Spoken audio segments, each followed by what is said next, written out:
त्याच्यामुळे ते ड्राय होतं.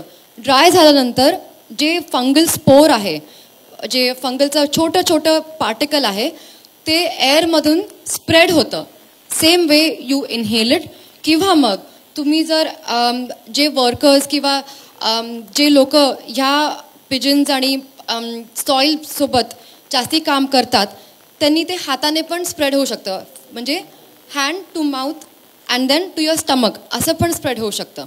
So you can see the clinical science, जे आपल्याला आपण डॉक्टरकडे जाऊन सांगतो की मला हे होतं आहे, हे it is not only restricted to your lungs but it can also be affecting your gut. म्हणजे पोट खराब होतं, पोटामध्ये दुखतं and it can also go to the rest of your body. So हे 2 मेन फंगल इन्फेक्शन्स आहे जे pigeon ड्रॉपिंगने ह्युमन्सला spread होऊ शकतं. Now coming to something bacterial. Bacterial म्हणजे chlamydia psittaci. So same way of spreading. सगळं हे पिजनच्या ड्रॉपिंग्सने सगळं स्प्रेड होतं. It gets aerosolized or spread through the air and then तुम्ही हे ब्रीथ इन करतात, श्वास घेऊन तुमच्या बॉडीमध्ये जातं. It can cause a lot of allergic to bacterial respiratory infection, ज्यासाठी you will need some antibiotics. Again I let the next speakers explain a bit more about that. All of these diseases are seen in other animal species also. Cats, dogs मध्ये पण हे खूप prevalent आहे. All over the world prevalent आहे, फक्त इंडियामध्ये नाही होत. हा जो पिजनच्या ड्रॉपिंगने हे प्रॉब्लेम्स आहेत, हे डिझीजेस आहेत, हे फक्त इंडियामध्ये नाही आहे, हे जगभर आहेत. And that is why the pigeons in an urban locality, जे खूप नंबर्समध्ये अर्बन लोकॅलिटीमध्ये शहरांमध्ये जमलेले बघतो आपण, that is why it poses a very big public health risk. नाव some of the other diseases जे आपल्याला खूप जास्ती माहीत आहे म्हणजे बर्ड फ्लू और एव्हियन इन्फ्लुएन्झा. हे सगळ्यांनीच ऐकलं असेल आपल्यामध्ये. फ्लू आपल्या सगळ्यांनाच एव्हरी इयर ऑलमोस्ट होत असेल काही ना काहीतरी छोट्या छोट्या कारणांमुळे. कॉमन कोल्ड म्हणतो, पण ह्याचं जर खूप सिरियस इन्फेक्शन झालं त्याला इन्फ्लुएन्झा म्हणतो, तर ते that can send you straight to the hospital आणि तुम्हाला तिथे जास्ती भरपूर दिवस राहावं लागत असेल. द सेकंड थिंग जे आपण बघू शकतो, bird flu. Why is this so important to humans is की बर्ड्सला, वाईल्ड पोल्ट्रीला मेनली, जे आपलं आणि पोल्ट्रीचं भरपूर क्लोज कनेक्शन आहे on an everyday basis. So wild birds, now that can include pigeons and other kinds of wild birds, त्यांनी हे infection bird flu which is a viral infection आपल्या लोकल पोल्ट्री म्हणजे डोमेस्टिक पोल्ट्रीला spread करतं. आणि तिथून जे लोक आहेत ते काम करतात किंवा मग मीट प्रोसेसिंगमध्ये काम करतात त्यांना इन्फेक्शन होतं. अँड ॲज मी शिंकली तर दुसऱ्याला होईल इन्फेक्शन. असं करता करता सगळ्यांनाच हे इन्फेक्शन होतं आणि इट इज याचा आउटब्रेक होतो. म्हणजे एकदा व्हायरल, जसं आपण म्हणतो रील व्हायरल झालं तसं हे व्हायरल होतं. And it is a very big health risk जर ते सगळ्याला स्प्रेड होतं.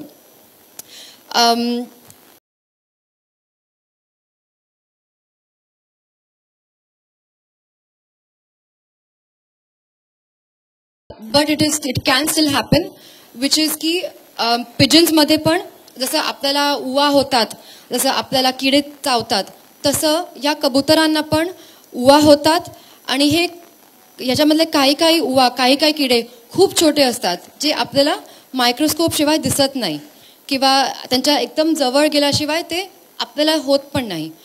पण जे कबूतर भरपूर अपार्टमेंट्सच्या किंवा घरांच्या टपावरती किंवा ग्रिलमध्ये ते नेस्ट बनवतात, घरटं बनवतात.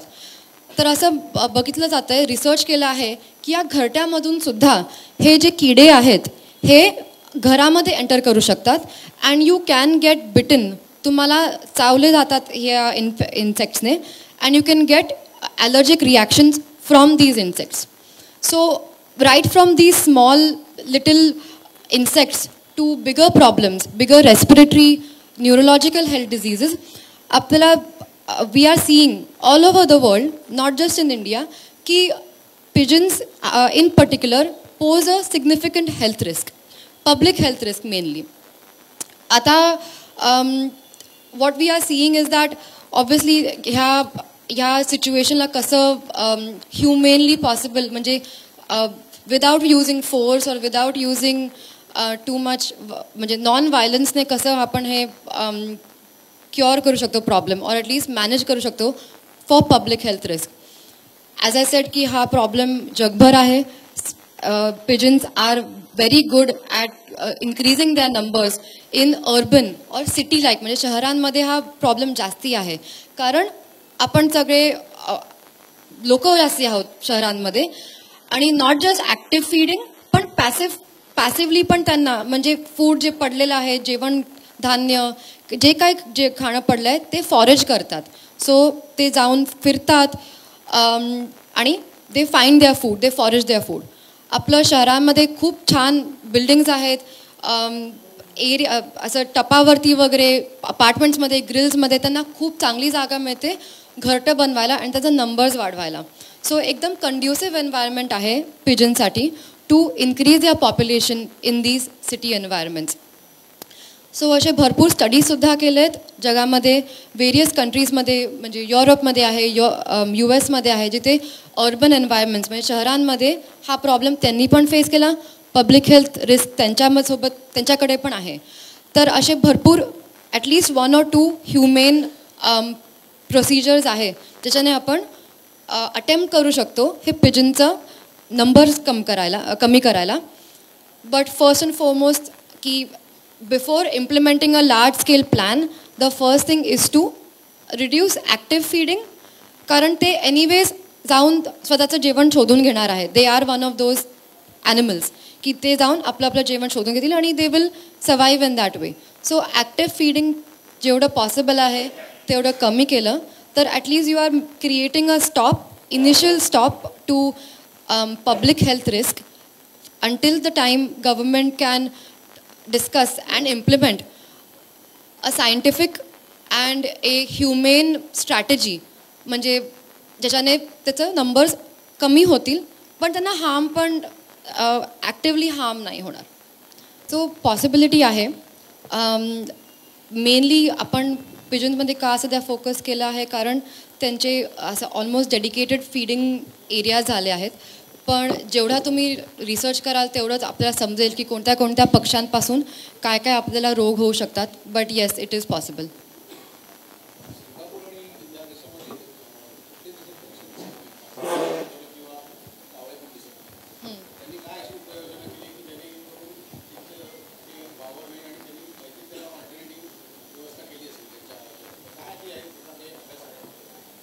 सो मी कालच एक रिसर्च पेपर वाचत होती त्याच्यामध्ये सिंगापोरबद्दलच लिहिलं होतं की सिंगापोरमध्ये गव्हर्मेंटने फाईन लावली आहे to the public whoever goes to actively feed pigeons in particular or any wild bird. त्यांना फाईन केलं जातं by the government. A particular amount आहे. I think that deters people म्हणजे ते थोडं डिस्करेज करतं लोकांना नाही फीड करायला कारण तुम्हाला फाईन बसेल आणि तुम्हाला पैसे लूज करावे लागतं. हे खूप मिनिमल होतं बाहेर. सो जेवढं तुमच्याकडे कमी फूड सोर्स आहे रेडिली अवेलेबल आउटसाईड तुमच्या एन्व्हायरमेंटमध्ये तेवढं कमी जेवण असतं ह्या स्कॅव्हेंजर बर्ड्ससाठी. So basically they are mostly foraging scavenging birds. याचा अर्थ ते उडतात त्यांना खाण्यासाठी ते go down and eat it. So जर एका अर्बन एन्व्हायरमेंटमध्ये जास्ती त्यांना काही म्हणजे एकदम 1% पण नसेल मिळत काही तर तिथे त्यांचं प्रमाण कमी असतं. बट जिथे त्यांना खूपच इझिली जास्ती काही मेहनत न करता फूड मिळतं आहे, काही त्यांचं खाणं काही मिळतं आहे तर तिथे आपल्याला त्यांचं पर्सेंटेज जास्ती दिसेल.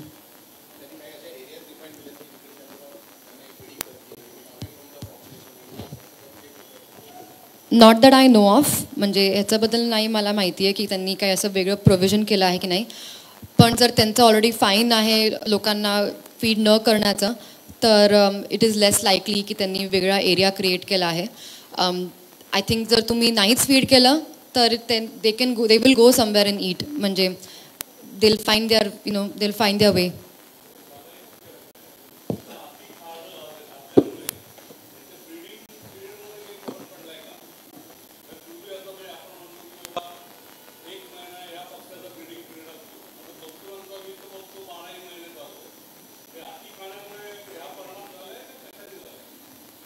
नाही, पॉप्युलेशनमुळे आपल्याला दिसतंय की ते त्यांच्याकडे ते नंबर्स त्यांचे वाढतच चालले आहे, कारण त्यांचे नॅचरल प्रेडेटर्स तेवढे नाही आहेत आणि त्यांच्याकडे खूप चांगल्या जागा आहेत, सेफ जागा आहेत त्यांचे नंबर्स वाढवण्यासाठी. सो ओव्हर फीडिंगमुळे डेफिनेटली जर ते ॲडल्ट जे आई बाबा असतील त्या एका छोट्या पिजनच्या चिकचे, तर त्यांना जर खूप इझिली रेडिली फूड मिळालं, सो दे कॅन रिगर्जिटेट. ते बेसिकली कसं फीड करतात की ते खातात, ते असं ते जेवण चावून चावून असं वरती आणतात and they feed that to their chicks. So if the आई बाबा, the mummy daddy of the pigeons are getting readily available food every single day, दररोज त्यांना चांगलं चांगलं जेवण मिळतं, तर they are able to feed their own chicks and तसं त्यांचे नंबर्स वाढत आहेत. त्यांच्या ब्रीडिंगमध्ये किंवा त्यांच्या ब्रीडिंगच्या टाईममध्ये काही बदल किंवा इन्क्रीज और डिक्रीज झाला काही I don't know of any research based on that, पण सगळं कंड्युसिव्ह आहे त्यांच्यासाठी अलॉंग म्हणजे for other birds also, but in particular पिजनसाठी. हो. नाही, मला काही प्रश्न आहेत का?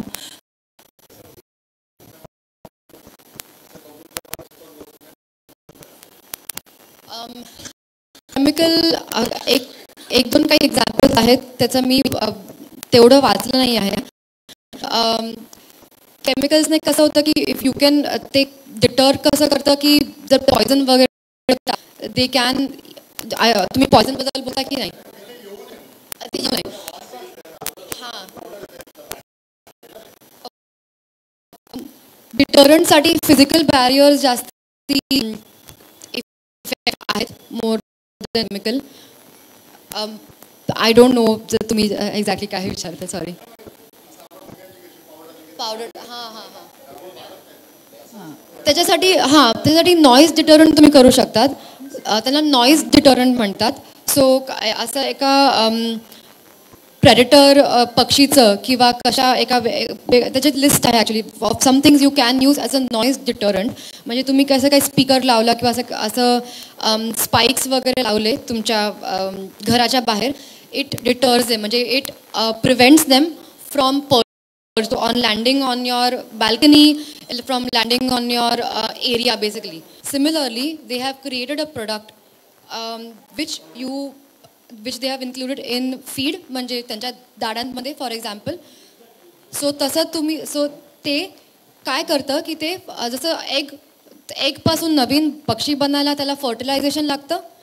So this product creates unfertilized eggs. So it is a humane way, म्हणजे a non-violent way of reducing the pigeon population, but it is not something की तुम्हाला हे overnight चा result दिसेल. It is something you might see a result over 1 to 2 years. आपले आता दुसरे sir मान्यवर आहेत, ते अजून थोडी आपल्याला माहिती मिळेलच. Thanks ma'am, thank you so much. Thank you very much.